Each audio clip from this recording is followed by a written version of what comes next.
Bon nombre de personnes foulent le sentier de la vie, le regard tourné vers leurs erreurs, leurs fautes et leurs désappointements, le cœur abreuvé de tristesse et de découragement. Il y a bien des années, une personne pieuse qui se trouvait dans une grande angoisse m'écrivit pour me demander quelques paroles d'encouragement, la nuit qui suivit la réception de sa lettre. Je rêvais que je parcourais les sentiers d'un jardin en compagnie de celui qui paraissait en être le propriétaire.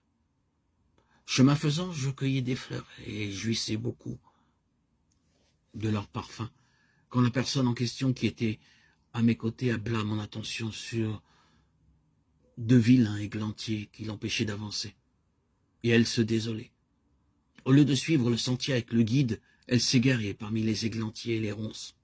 « Quel malheur, s'écriait-elle, que ce magnifique jardin soit abîmé par des épines. » Le guide lui dit, « Ne vous occupez donc pas des épines, qui ne feront que vous blesser. Cueillez les roses, les lys et les œillets. Votre vie chrétienne ne vous a-t-elle pas laissé des souvenirs lumineux? Au cours de certaines périodes précieuses, votre cœur n'a-t-il pas tressailli de joie sous l'influence du Saint-Esprit? Quand vous jetez un regard en arrière sur les chapitres de votre vie, n'y trouvez-vous pas des pages agréables? Les promesses de Dieu, telles des fleurs embaumées, ne croissent-elles pas tout le long de votre sentier?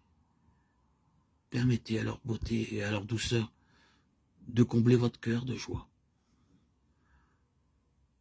Les églantiers et les ronces ne peuvent que vous blesser et vous attrister.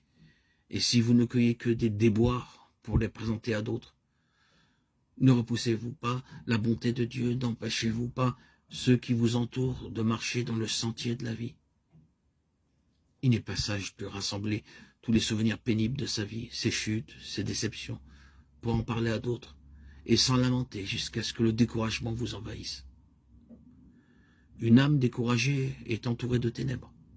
Elle repousse la lumière divine et projette une ombre sur le sentier d'autrui. Remercions Dieu des tableaux riants qu'il étale sous nos yeux. Recueillons afin de pouvoir les contempler toujours les précieuses assurances de son amour.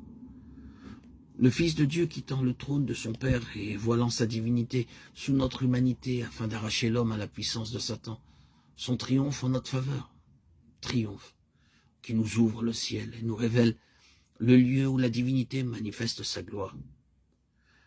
L'humanité déchue, retirée de l'abîme dans lequel le péché l'avait plongée, et réintégrée dans la communion du Dieu infini.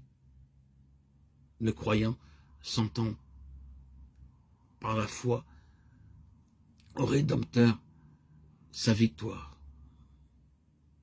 Victorieux de l'épreuve, revêtu de la justice de Jésus-Christ, et élevé jusqu'à son trône.